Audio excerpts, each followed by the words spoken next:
Quite often as a Halo fan you will find yourself in a daydream of what the next game will look like, how it will play, but for me it's always what is the story going to be. With so little information and 343 keeping a tight lip, it's hard to pass comment on what will take place in Halo Infinite due to there being so little information and the fact that the trailers we've seen do not give much away. However, after reflecting a bit and playing Halo Wars 2 to embrace the amazing cutscenes by Blaze Studios, I've come up with a few theories of my own, in particular what happens in Halo Infinite in regards to the Guardians. So sit back, relax, and let's break down some theories. Ultimate Halo.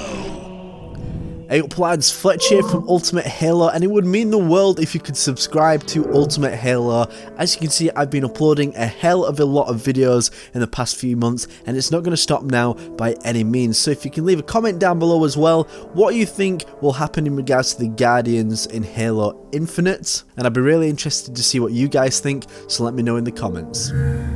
Just a few points to cover initially. We're going to talk about how the Guardians will be involved in Halo Infinite, how we might fight against them, and what we've learned from Halo 5 and onwards that might indicate what might happen with our interactions with the Guardians.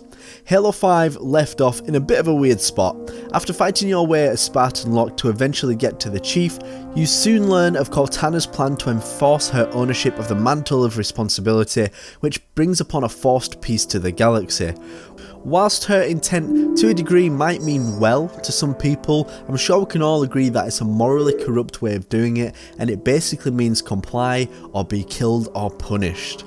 Our best look in terms of a post-Halo 5 galaxy is the book Halo New Blood, which spoilers involved Alpha 9 from Halo 3 ODST getting back together and setting up the story for what is to come. In this book we see Alpha 9 visit a planet called Cassidy 3, often referred to as the Hole in the Wall. The reason why it's called this is because it's not able to be detected by either UNSC or Covenant technology, meaning that the inhabitants went unnoticed for a good long while, and the reason why it wasn't considered for mass colonisation was due to the cost being so high with early slipspace drives, meaning that those who did initially stay there were self-sufficient and utilising Forerunner technology on the planet which has an abundance of to the best of their ability. Then when Alpha 9, Dare, Virgil and Sadie had arrived once they had been on board the Spartan training facility, Leonidas, a UNSC AI who defected to the side of the Created, attached a fragment of their AI to the arm of Dutch and Gretchen after their confrontation on the Spartan training base and called Cortana's forces to their exact location. This in itself was such a shame because Virgil, the engineer who we met in Halo 3 ODST, can work with Forerunner technology as their species created artificially by the Forerunners. We could have potentially learned a bit more about the tech behind this and use it to our advantage, but unfortunately Alpha 9 had to evacuate, although as they did this, their Guardian activated its attenuation pulse, which I should remind you at this point, as we've learnt, it's not actually an EMP blast, so it doesn't necessarily knock out all electronics, but rather something that knocks out large power sources. But in this instance it was just the slipspace drive and the thrusters for the Condor that the team was piloting. At this point, we know that there is technology out there that can mask you from Cortana and her Guardians, so it serves as a reasonable possibility at this stage that it could be a plot point in Halo Infinite, as you'll need a means of traversing the galaxy undetected. Two examples are at the ending of Halo 5, where you see the following from Lasky.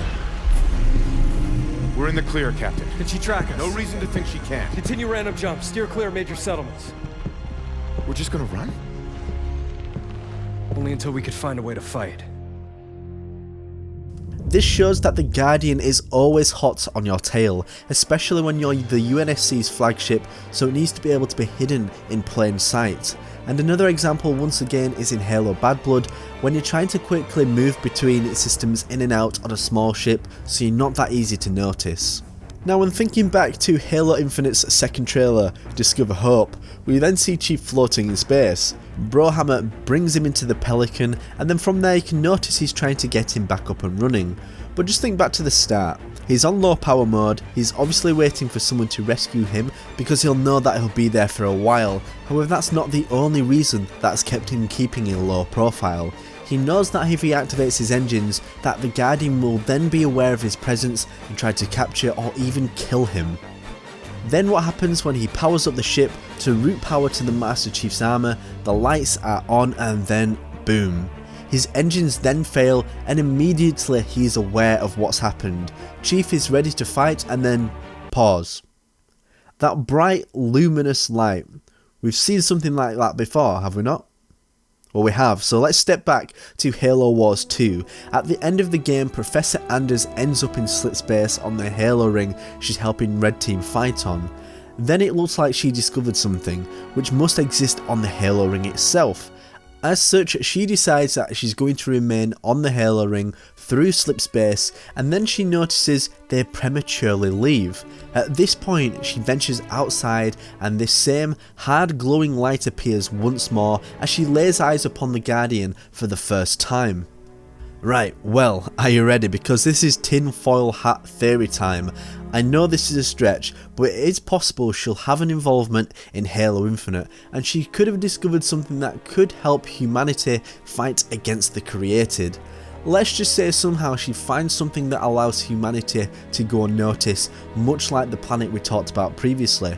That would be a pretty huge thing, and it could help the narrative build up to eventually being able to locate Cortana.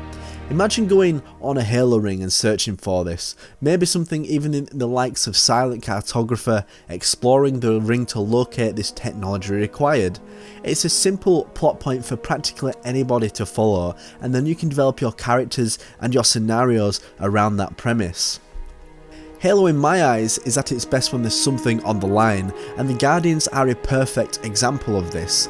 Think about how many people have already died. We don't know any exact numbers, not even a ballpark figure, but for satellites such as the Moon, otherwise referred to as Lunar, we know that artificial atmospheres in the domes human lived in, as it wasn't terraformed, were knocked offline through the attenuation pulse, and as a result they all died. Ships also fell to the surface and probably killed people below. We know that on a galactic scale that humanity is also defenseless. We can see ships being knocked out, Mac cannons, and much more things that are in orbit of the Earth, as well as any other planets that were effective. And this now leads me on to our next question. Now that we know, or that we think that we can't be seen by the Guardians, assuming we have found said technology, how exactly are we going to take them down? Well, the answer is actually quite deceptively simple if you ask me, and it's as simple as getting Cortana and retrieving her. But where physically is she? We see Chief go into the control room at the end of the Discover Hope trailer, and the idea that I can only assume is that he's trying to get her to interface with the chip that Dr. Halsey has provided him to take her down. Of course, getting there will be an entirely different story with the onslaught of Prometheans and Covenants in his way, but does the story actually end and stop there? What about the created AI, and do they have any form of control over the Guardians?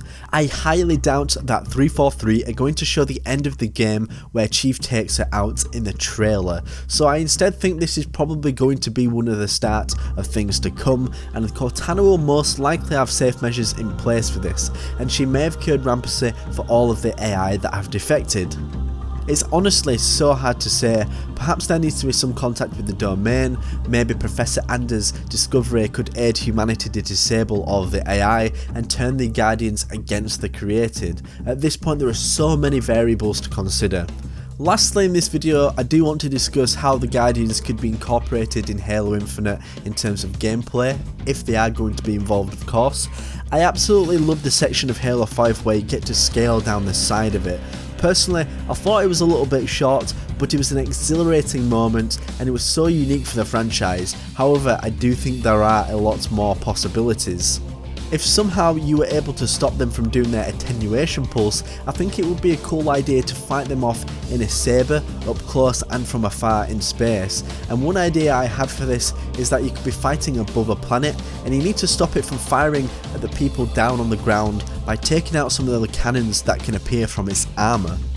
Another idea I also had is also that you can scale it again, but maybe in space this time, and you've got to enter certain sections of it to blow it up from the inside.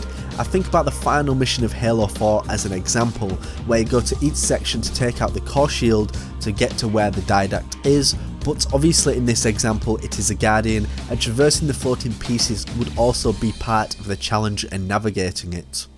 But they are my thoughts on how you will fight the Guardians in Halo Infinite. I'm really curious to know what your guys' thoughts. Do you like the Guardians, and how would you have them in Halo Infinite? Let me know in the comment section down below. Once again, my name is Jack Fletcher, and I will see you next time on the one and the only, you heard it, Ultimate Halo. Subscribe now to Ultimate Halo for more unfriggin' believable Halo content.